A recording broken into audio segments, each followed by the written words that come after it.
But a different kind of domestic issue is happening at the White House. The First Lady was supposed to accompany her husband to the World Economic Forum in Davos, but it is just announced that she's not going to go. She's staying home. Now, some people are speculating that it's because of the recent headlines involving, you know, the porn. I mean, you know, maybe she just doesn't want to go. Want to get on the plane. Maybe Stormy Daniels can go with them instead. Oh,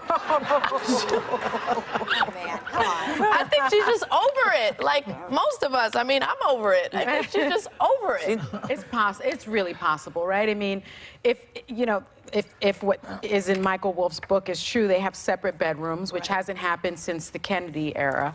And I just think she's not immune to all these stories, right? She must watch the news as well. And even if it's not true, it's painful that people are talking about her husband. She also has a son in school, so she may not want to, you know, get away from her kid. She's raising him as well. Yeah, she also statistically has the highest approval ratings of any Trump family member, which is kind of fascinating. Really? Not a surprise. But we know so little about her, which is why it's fascinating. It's like the less we know about you is to.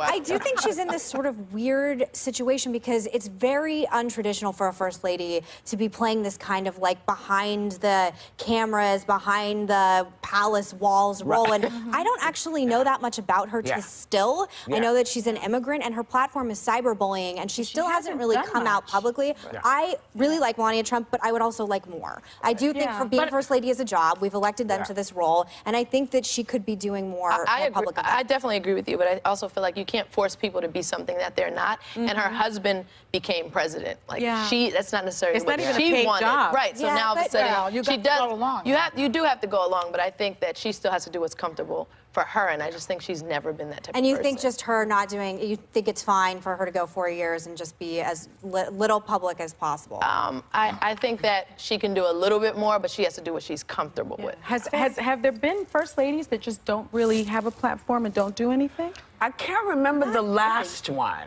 They're not always. What? Who was it?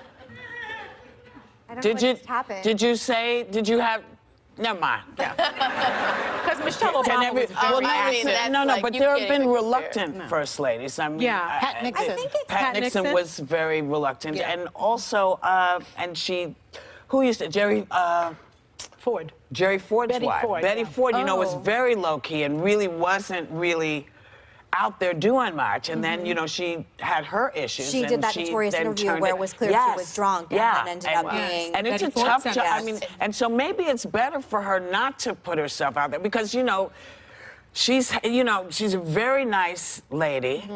And she tried, and I think it must be overwhelming. She was so vocal in the beginning, though. Remember, she gave that speech, I think, at the RNC convention. Every time she does something, she gets killed. She does. Yeah, she does get killed. Yeah, she gets killed. So it's like anyone's self-esteem after a while. I was like, I don't even want to deal with it. Michelle's speech was plagiarized a little bit, so that a little did go over well. Right, and then she did again. There was another speech this week that sounded exactly like Michelle Obama. But she has conceded that Michelle Obama was one of her, I think, role models, especially with that speech. Really, And the speechwriter ended up being the one that sort of screwed her over because they used the exact quotations from her. Every time that she goes for a cause like cyberbullying, people get on her case because her husband is the biggest cyberbullier.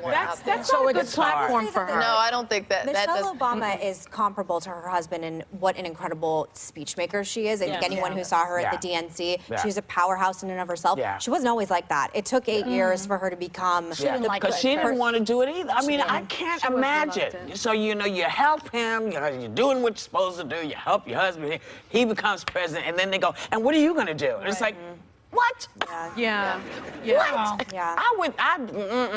She hasn't spoken since January 12th. Well, she spoke to somebody. She spoke to somebody, not publicly. Can I say one thing? Yes. I would like her to come on the show. If she would like to, love it. I think it would be a great opportunity. Joy? Yes. Would you be kind? I interviewed her. Would you be kind if she came on? Of course. She's always kind. I'm not nasty. But I think it's a great opportunity. It's all women's show. She's been with us before. No, she used to come on quite a bit, and then of course you know what happened. Well, in the interview that I did with her, she agreed with her husband that Obama was not born in the United States, that he was born in, that was a fake. Well, that's something they have She's in a birther common. like her husband, Just FYI, I'm just saying. Well, she what? Yeah, no.